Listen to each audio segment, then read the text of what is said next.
Kimi diyeyim mi hadi? Kimi diyeyim mi? Bağlar. Buna da kancı var mı? Yakında kapacak ha sen. Kamaydı var.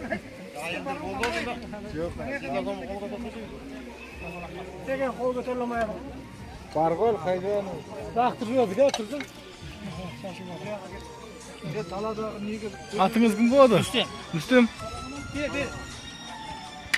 Ne yıldı balasın? Yılga kız besleyip. Ana oğlum.